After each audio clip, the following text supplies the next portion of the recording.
Muy buenos días. El día de hoy estamos celebrando la visitación de María a su prima Isabel. Y alguien pudiera decir, ¿y qué tiene de espectacular el que una persona visite a otra persona? Bueno, lo que pasa es que esta situación particularmente del Evangelio es un encuentro, pudiéramos decir, entre el Antiguo Testamento, Juan el Bautista, y entre Jesús, que viene a inaugurar completamente la nueva creación. Y este encuentro se da precisamente cuando ambos todavía están adentro del seno de sus madres.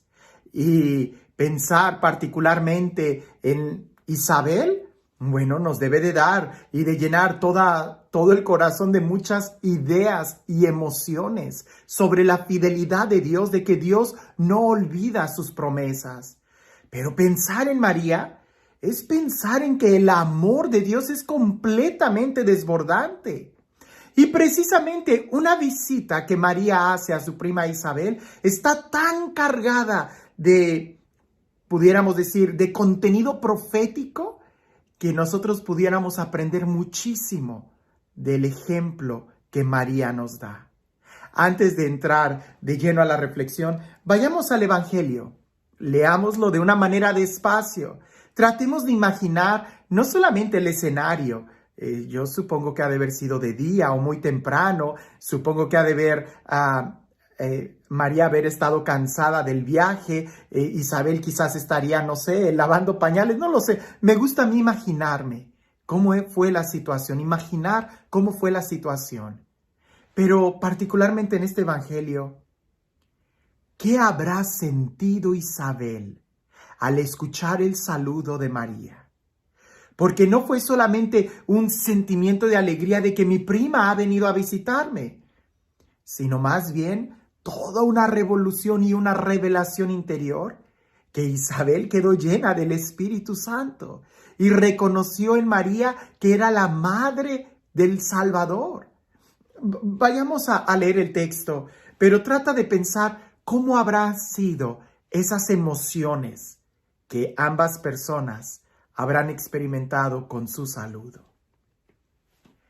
En aquellos días, María se encaminó presurosa a un pueblo de las montañas de Judea, y entrando en la casa de Zacarías, saludó a Isabel. En cuanto ésta oyó el saludo de María, la criatura saltó en su seno. Entonces Isabel quedó llena del Espíritu Santo, y levantando la voz exclamó: Bendita tú entre las mujeres, y bendito el fruto de tu vientre. ¿Quién soy yo para que la madre de mi Señor venga a verme? Apenas llegó tu saludo a mis oídos, el niño saltó de gozo en mi seno. Dichosa tú que has creído, porque se cumplirá cuanto te fue anunciado de parte del Señor. Entonces dijo María: Mi alma glorifica al Señor, y mi espíritu se llena de júbilo en Dios mi Salvador, porque puso sus ojos en la humildad de su esclava. Desde ahora me llamarán dichosa todas las generaciones, porque ha hecho en mí grandes cosas el que todo lo puede. Santo es su nombre, y su misericordia llega de generación en generación a los que le temen. Ha hecho sentir el poder de su brazo. Dispersó a los de corazón altanero. Destronó a los potentados y exaltó a los humildes. A los hambrientos los colmó de bienes y a los ricos los despidió sin nada. Acordándose de su misericordia, vino en ayuda de Israel su siervo, como lo había prometido a nuestros padres, a Abraham y su descendencia para siempre. María permaneció con Isabel unos 3 meses y luego regresó a su casa. Es un texto que primero hay que tratar de entender el por qué sucedió esta visita. Resulta que cuando el ángel le anuncia a María que ella es la que va a concebir y dar a luz al Hijo de Dios, en ese momento el ángel también le dice que su prima ya va en el 6º mes. Y su prima Isabel pues no era una jovencita, ya era una persona avanzada en edad. Y el Evangelio dice que María se quedó otros 3 meses con ella, es decir, se quedó hasta que diera a luz y poder ayudarla. La idea es de que en cuanto María recibe la noticia que su prima está encinta, inmediatamente ella sabe que está necesitada de ayuda. Esto es un símbolo, un signo muy claro de alguien que ha tenido un encuentro con Dios. Porque alguien que tiene un encuentro con Dios se sensibiliza a la necesidad humana. María, que era la que había encarnado el Verbo eterno de Dios, nada más imagina esto. ¿Quién sería más importante? ¿Juan el Bautista o Jesucristo? Por supuesto que Jesucristo. Y María pudiera haber tomado la actitud de que vengan y sírvanme, que yo tengo un rol muy importante en la historia de la salvación. Pero no, lo que hace María es inmediatamente ir y servir, ir y ayudar. Cuando alguien tiene un encuentro con Dios, nosotros sabemos si ese encuentro con Dios es genuino, cuando la persona es capaz de olvidarse de sí misma para ayudar a otros. Sale a ayudar. Esa es la primera característica. La segunda característica es la forma en cómo se habla, los saludos. No lo sé, no sé cómo habrá sido el saludo de María a Isabel. Posiblemente haya usado la frase que en aquel entonces se usaba, ¿no? El shalom, la paz esté contigo.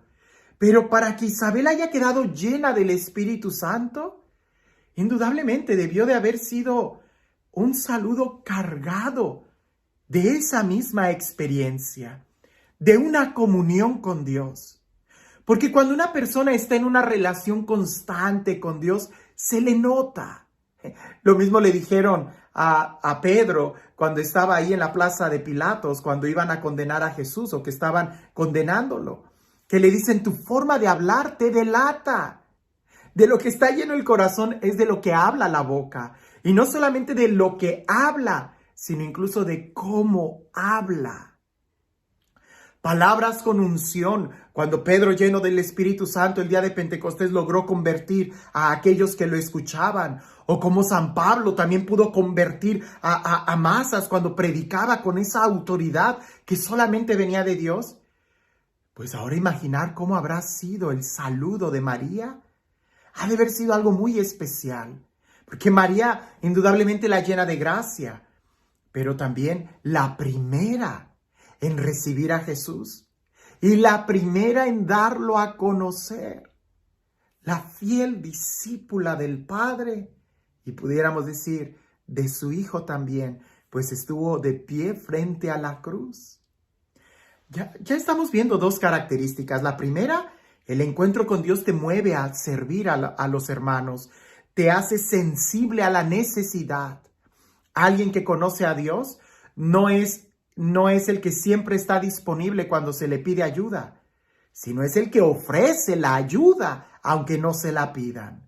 Segunda característica, pudiéramos nosotros ver que el que está lleno de Dios habla con amor, habla con paz y sus palabras están llenas de unción. Y la tercera característica que me gusta mucho meditar en este texto es de que cuando Isabel le da ese elogio a María, María no se queda con nada, se lo da completamente a Dios. Y ella empieza con un canto de alabanza, proclama mi alma la grandeza del Señor. Es decir, no estamos hablando de una humildad. Por supuesto, María es humilde, la humildad es la verdad. María pone todos los reflectores, pudiéramos decir, en Dios. No se queda con ninguno. A veces muchos servidores por ahí les gusta que les pongan los reflectores y de que se sientan como que los importantes. No, María nos enseña a poner y a alabar y engrandecer al único que merece toda alabanza. Ese es Dios. Que nosotros en esta fiesta que estamos meditando la visitación de María a su prima Isabel, nos preguntemos, nosotros, tú y yo, ¿ya tuvimos un encuentro con Dios? Espero que sí. Y nosotros, tú y yo, ya tuvimos también esa experiencia de ir y visitar a alguien, de ir y ayudar a alguien. Espero que sí. Y así como el encuentro con Dios no es algo que termina o que sucede en un momento particular, sino que más bien es un modo de vivir. viviendo en el encuentro con Dios, viviendo en la profundidad de la presencia de Dios, la visitación o la actitud de servicio no es solamente de un momento en nuestro calendario, sino también debiera de ser un modo de vivir, que estamos nosotros dispuestos a ayudar a los demás. ¿Y qué decir de la alabanza a Dios? El cristiano es el que siempre alaba a Dios, a ejemplo de Santa María. Como ella, en este cántico, alaba a Dios por quien Él es y por las virtudes que Él tiene al amarnos. Y este Dios, el Dios del amor, el Dios de la vida, el Dios de la paz, el Dios que nos ha amado y que nos ha dado a su Hijo único para salvarnos, que sea Él quien el día de hoy y siempre nos bendiga, en el nombre del Padre, del Hijo y del Espíritu Santo. Por ahí dicen que las palabras a veces lastiman, a veces hieren, pueden matar, pueden animar o pueden construir o pueden ser medicina. Piensa por un momento, las palabras que tú usas día con día, las palabras que van a salir de tu boca el día de hoy, ¿van a ser palabras llenas de unción, llenas de amor? ¿O van a ser palabras infértiles, bobas, vacías? O incluso pueden ser palabras que lastimen, que hieran, que destruyan. Todo va a depender de qué es lo que hay en tu corazón. Que a ejemplo de María podamos tener ese encuentro con Dios que nos lleve a servir a nuestros hermanos en una continua alabanza. Que tengas un excelente día.